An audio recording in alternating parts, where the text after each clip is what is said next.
Well, hello again. What you see in front of you now is another pile of dead H-bridge parts. This time recovered from a Generation 2 or G2 Airwire 900 decoder. I'd never actually seen one of these before. They predate my actual involvement in garden scale railroading a little bit. Okay, and this belongs to a friend of mine. He says, hey, does not work. And I said, okay, great. Let's get that foam back sticky tape off there, our usual culprit. And I have replaced the H bridge and done nothing else essentially. Let's turn it on. It is on. I'm sorry. Okay, great. Turn it on. Doesn't seem to be exploding. Somebody appears to have removed the beeper. That would have been in that circle right there where the little plus sign is. Can't say why that might be. And as we turn things on, appears to be working at the defaults. I reset it to its defaults using the ops programming mode. Can observe no difference in behavior. Seems to be just trucked along just fine. Once again, I got the scope going just for fun on some of the more interesting outputs. There is the DCC output from the decoder for your accessory cards. The accessory card would be like your Phoenix P8 and that sort of thing. So that all appears to be working. Oh, I'm sorry. We got prove it works in both directions. Slows down. Hard to tell with the chrome wheels, eh? What do you think? Is it spinning or is it just a mirage? Sorry about my shaky handwork there.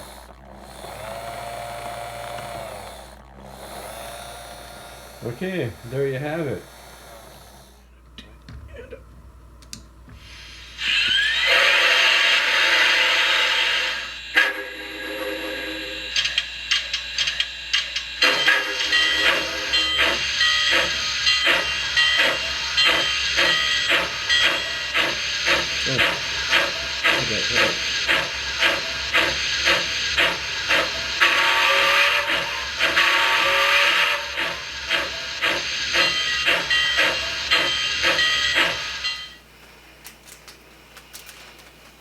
I've been droning on to most of my model railroad friends, especially on the garden railroad side, about how you need to keep your newfangled electronics cool. If they dissipate heat, it does all that stuff at an expense, and that expense is heat. Many people, and this is a perfect case, this is a real nice LGB Fourney. I was asked to take a look at and see if I could repair it. What you're looking at here is the coal tender part where everybody puts the electronics. It is 16 cubic inches. It is black. There are no vents. And the parts you're looking at here can dissipate as much as a 100-watt light bulb. As a result, we're hanging out, oh, let's say again the focus there. There we are. Oh yeah, lots of dead parts as a result of this. The simple modification I've made to this arrangement is the fan right here. It's powered by a small 5-volt regulator. Can barely be seen in here. At any rate, give that part up. And despite the fact that that looks like quite the right rat's nest, it does all fit very nicely. What we're waiting to fix is a previous generation's build had torn something off of here and installed some jacks. They installed those jacks right in the middle of the 16 cubic inches you're allowed to jam all this stuff. And so we're going to make a little 3D print adaptation to help relieve that. And then we'll put it all back together. So wait for more later, and yeah, fans save you money. Part of the problem I've had with this build was these jacks protruding into the space. One's lost. Here it is. This was a fairly bulky piece of apparatus here, and they put these two together and they represent cubic inch. But what's worse is they were right in the middle of the critical area of where I want to operate, which is just not appropriate. So yeah, in comes the 3D printer to the rescue. One small thing to elevate that right out of the problem. Yeah, something like that. Let's just go right in there like that. Beautiful. All right, more later.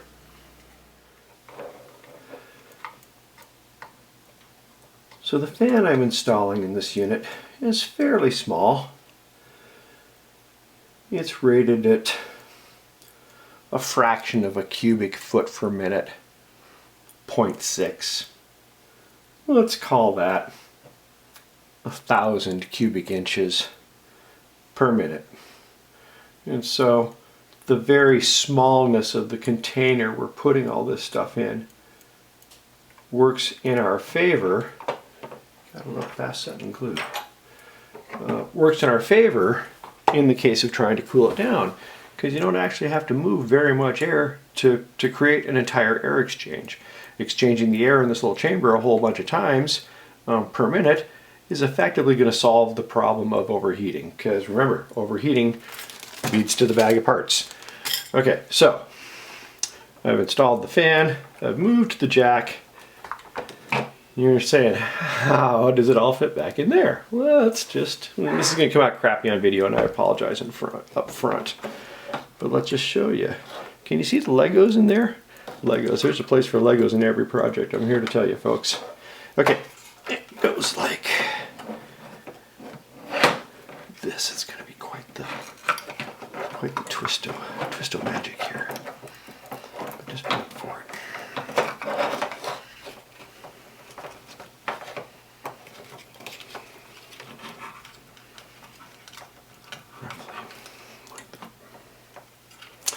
Too much service loop here in my opinion, but it's okay. And no easy way to get rid of it. So we're going to stow it underneath like that. And then this part, oh, the matching Lego.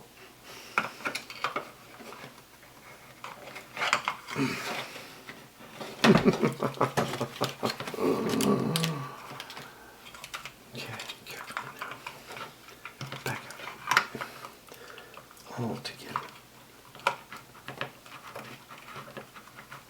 as a unit. As a unit.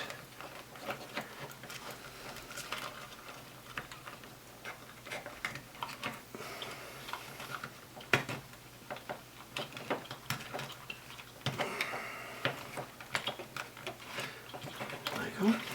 Great. All the way down. Oh, beautiful. So this is where I had my problem last time. While I'm wrestling around with this, I'll tell you the story of why this has been such a troublesome installation. It has been so troublesome. And the reason is those jacks protrude right down into the volume of space where I want to put that sound card. And that kept the whole doggone thing from going together right. And so I put it together once and I powered it up. Oh, I'm sorry. Look, it all fits in there. Isn't that crazy? I got a little bit too much service loop here. I was a little generous, but that's okay. I can wrap that up. So here's the big point of this. The big point. I have the decoder mounted on a couple of flat Legos. That raises that board up about 3 millimeters. So there are H-bridge components. You can see one right in front of my finger, and there's another one right there. These are the major power switches that provide forward and reverse current to the motor to make your locomotive go. So this is elevated off the back of this platform just a little bit, directly behind the fan, which is going to blow right over it. And then air from that is also going to travel over and carry over to the sound card and help keep it cool. It's all going to exit right here at the same hole we got going on here. I don't expect that I'll get 10 air exchanges a minute kind of thing like I was just theorizing, but I'll get some air exchanges. And this thing will not burn up through heat.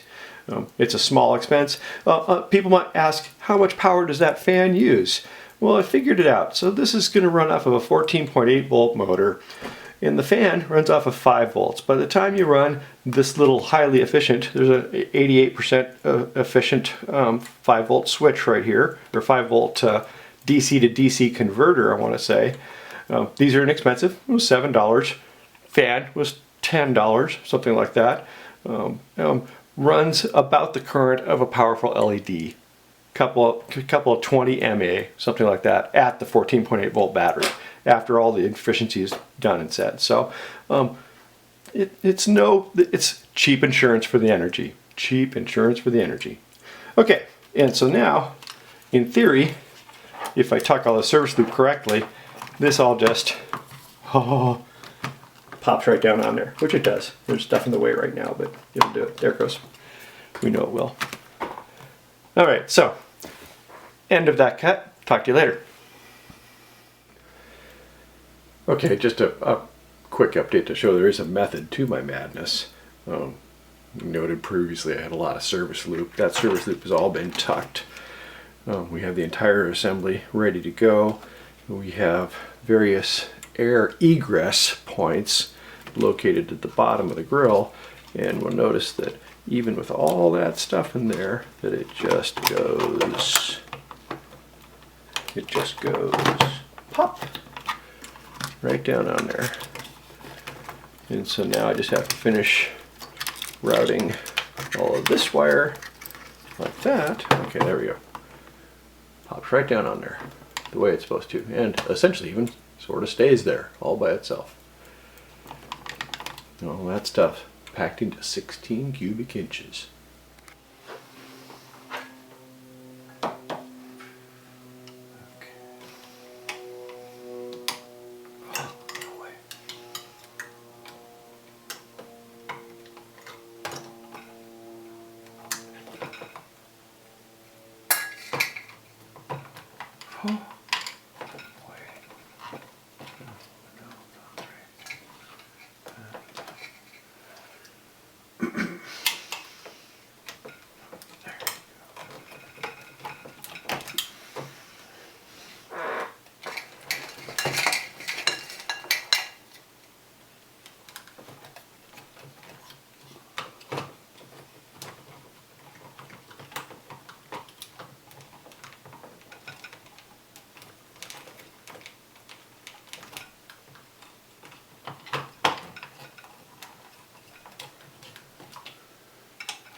Lest I be caught saying something unbefitting on film, we're going to stop filming now.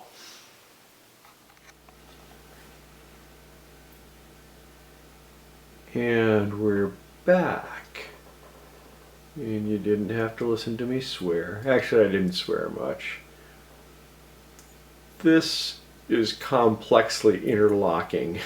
Perhaps even overly so. Makes for a really cool model, but it's complexly interlocking. Alrighty. I've only got one leftover part. I can't believe I admitted that on camera. We'll talk about that later.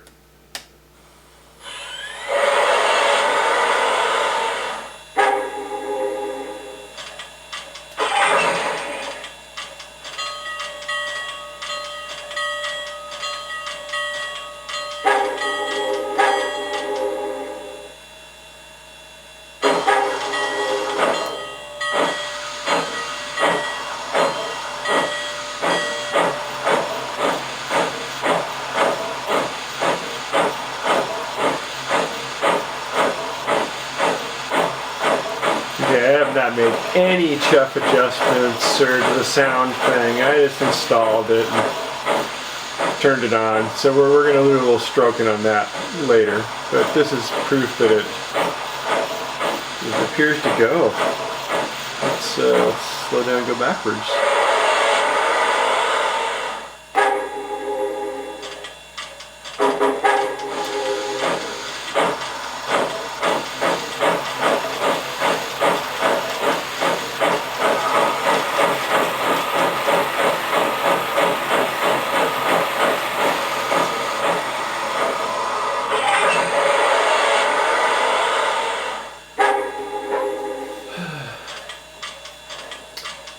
There's a fan in there running in the cab, keeping everything cool right now.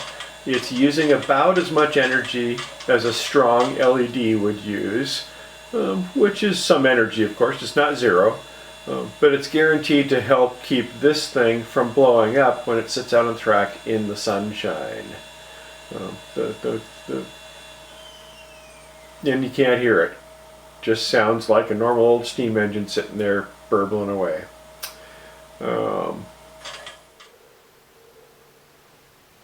Okay, last steps. Last steps are just fine-tuning some coordination here.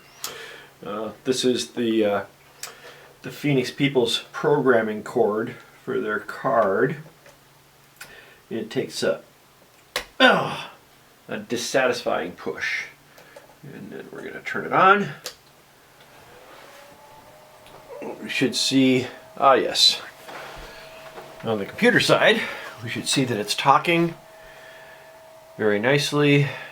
It's taking a few minutes to download data from the card, what kind of card it is. All right, and we get a bunch of stuff on the computer screen. So,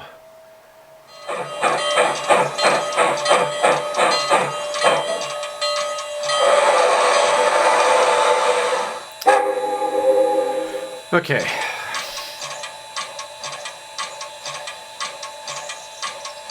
Good news and bad news. The good news is it's moving great. That's very exciting. I'm super happy about that. The bad news is I'm repairing somebody else's work, and one of the things that I've never seen is I never saw the battery pack that came with this before. Why is that important, you might ask? Well, because I just threw in a very typical modern lithium-ion battery pack rated at 14.8 volts.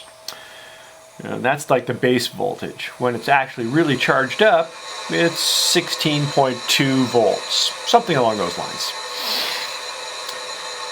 Why is this important? Because yesterday everything was working, and I mean everything was working. I was very excited because this has been a problematic build. Oh, I'm sorry, repair. I didn't build this, I'm repairing this. And this morning I turned everything on and there are no lights. And I didn't see them blink or wink or anything. But the one thing I did do is I validated last night that I could charge the battery. So this morning when I turned it on, it was at full rated voltage of 16 point something. What I suspect I just did is I blew up all the lights because they were built around nickel metal hydride technology, probably a battery bank of about 12 volts. And so that 4 to 5 volt difference is, 40%. Is that enough to blow stuff up? I don't know. And I do not want to get that decoder out and try repairing it again, and I don't want to take it apart again. So the owner and I are going to have a little friendly conversation about how far this is going to go.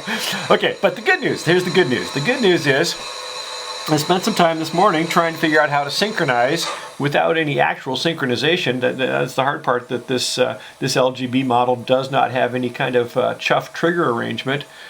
And I didn't really, that wasn't really part of the scope of the thing, was to make it work better. It was just to fix it so it goes again.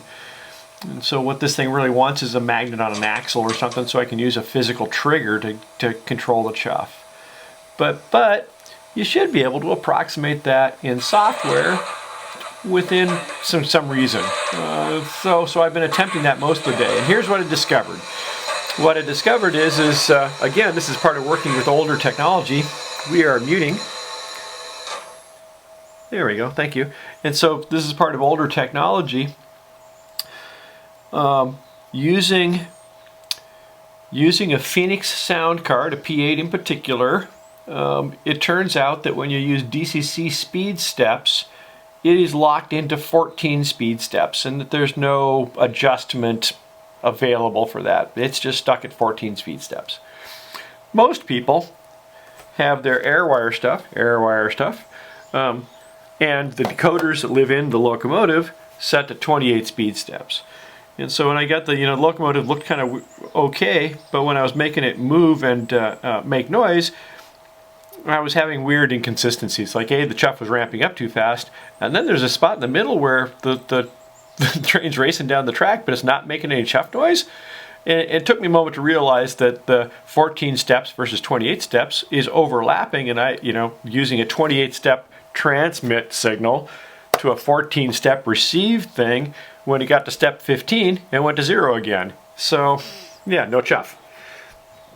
Okay, that's easy to fix. We just set the transmitter and the decoder to work on 14 steps. That matches it all up with the sound card. So now we're all working on the same thing. And then there's a few other variables you can set. I also have spent a whole bunch of time setting this up with a custom motor speed curve. The default curve with this the Airwire decoder led you from step 1, crawling the locomotive along the track real nice, on step 2 to shot the thing off at about 15 miles an hour, and that was not A, realistic, and B, satisfying, and it started racing much faster than the chuff. Also, there's a thing called chuff rate on the sound card. That's CV51, which is kind of a multiplier that they apply to the DCC speed. So I say DCC speed step 2, and it kind of says, oh, okay, speed step 2, I should be making X many chuffs per minute. And if setting that up will increase the number, and setting that number down will decrease the number. And so when you look at what I did with the custom speed curve, and we'll demonstrate all this in a second. I'm rattling on an awful lot, but you take this custom speed curve that gives you incremental and fine slow speed control, and then ramps up as the speed gets faster, so the control doesn't matter as much. You need to adjust this other setting in the sound card I was just talking about, CV51, from 100 clear down to like 25 or so. And so here's the end result of all that. Let's see, we're filming the PCs out of the way. Gosh, okay, so, all right, first, let's make some noise. There we go, that's way too much. There we go, and off we go. We've set it to 14 speed steps. There's the first speed step, we're moving. And the chuff is a little bit fast here, but as soon as we get to speed step 2, everything looks very synchronized. And we speed it up, and we speed it up.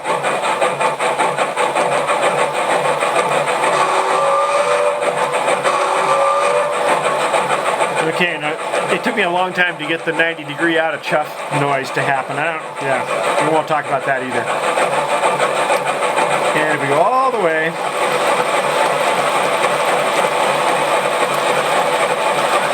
full speed, but no chuff is nice and continuous the whole way. We've set some deceleration rates as well, so as the motor slows down.